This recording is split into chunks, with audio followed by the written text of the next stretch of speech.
Rebonjour les amis, on se retrouve dans cette deuxième partie de la vidéo précédente. J'étais obligé de la couper parce qu'elle était un peu très longue. Et tout comme vous, tout comme certaines personnes, je n'aime pas les vidéos très longues. Alors j'ai préféré couper et la faire en deux parties. La deuxième partie qui est la dernière, je vais, étant donné que j'ai déjà expliqué plus haut, comment savoir si on est voleur d'énergie ou bien ce sont les autres qui nous volent nos énergies. Maintenant que vous avez pu identifier qui est un voleur d'énergie dans votre entourage, il est temps de faire un point sur vous et votre propre énergie. Êtes-vous un voleur d'énergie? Ça, c'était le but. Ça, c'était le but de la vidéo, savoir si on est un voleur d'énergie ou bien si on fait partie de ceux-là qui se font voler leur énergie. J'espère que chacun a pu avoir une réponse à ces questions. Alors, pour être sûr de ne jamais manquer d'énergie, parce que les techniques de récupération d'énergie ici-là vont aider à la fois ceux-là qui volent afin qu'ils ne puissent plus voler et ceux-là qui se font voler afin qu'ils puissent récompenser ceux qui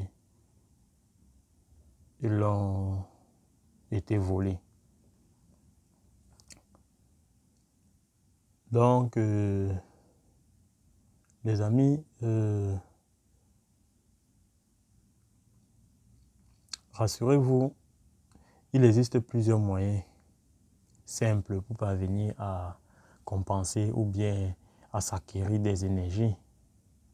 Comme j'ai dit, on ne peut pas vivre sur Terre sans avoir un certain nombre d'énergies. Sinon, on ne pourra rien faire. Nos ancêtres étaient capables de faire, je vous assure, de faire certains travaux qu'aujourd'hui, on a nécessairement besoin des machines pour faire ces travaux-là.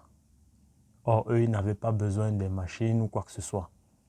Ils étaient forts, ils étaient capables d'avoir tout ce qu'ils veulent par leurs propres moyens. Ils n'avaient pas besoin de l'aide d'une machine, quoi que ce soit. Tout ça grâce à leur énergie, leur force vitale.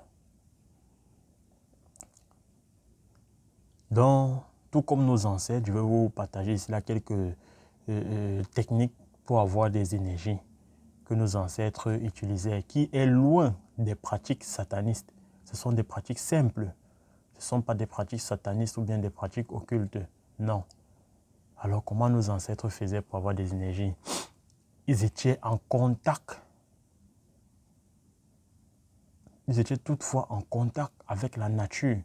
Voilà là où ils puisaient leur énergie.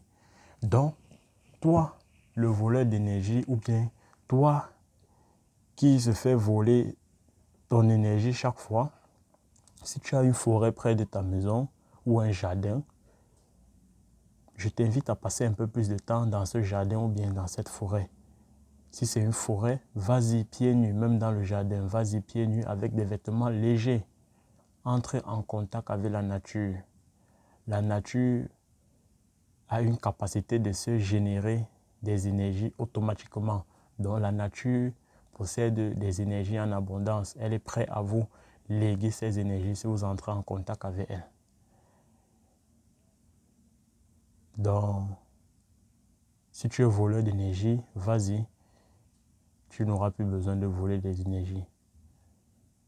Lorsqu'il dit voleur d'énergie, ne vous sentez pas touché. Donc si ici, là, quelqu'un s'est reconnu comme voleur d'énergie, ne vous sentez pas insulté ou bien je ne sais pas.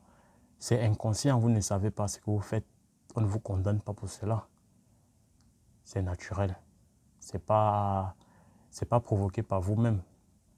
Donc, je vous invite à entrer en contact avec la nature. Ça, c'est un point. Je vous invite aussi à revoir votre alimentation. Nos ancêtres ne mangeaient pas des trucs chimiques. Ils mangeaient bio. Tout était bio. C'est ça qui leur donnait la force. Et qui dit force, dit énergie. Donc, tout tourne toujours autour de l'énergie. Donc, ça dépendait aussi des aliments qu'ils mangeaient. Donc, revoyez votre aliment. Ça, c'est encore un autre point. Un autre point, c'est d'avoir des pensées positives. Ne pensez plus négativement. Lorsque vous avez des pensées négatives, vous perdez des énergies. Par contre, si vous avez des pensées positives, vous faites accroître votre énergie. Faites des exercices de relaxation. Nos parents savaient se reposer, savaient se relaxer. Et ils savaient méditer, entrer en méditation. Ça va accroître vos énergies.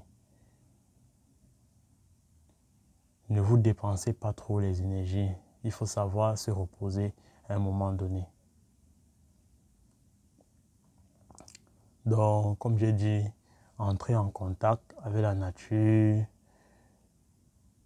marchez dans la forêt pieds nus, changez votre alimentation, faites des exercices de relaxation et de méditation, avoir des pensées positives.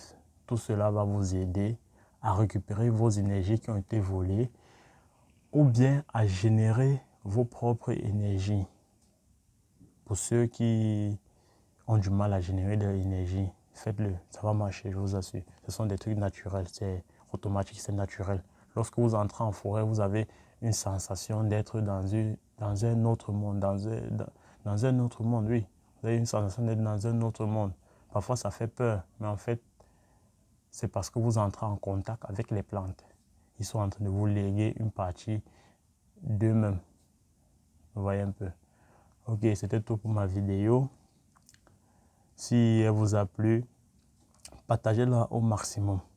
Je tenais aussi à dire, il y a du nouveau. J'ai créé un groupe WhatsApp. Ceux qui veulent l'intégrer, vous n'avez qu'à cliquer sur le lien qui se trouve dans la description. Là, vous pourrez...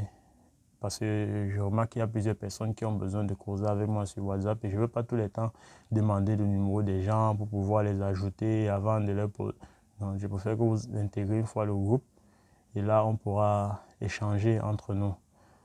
Donc, si la vidéo vous a plu, abonnez-vous à la chaîne, partagez les vidéos avec les autres pour pouvoir les aider. Parce qu'ici, là, moi, je viens vous partager les astuces qui vont vous aider. Donc, à votre tour, partagez aussi pour aider les autres. Je vous remercie. Que les dieux de vos ancêtres, de nos ancêtres, soient avec vous.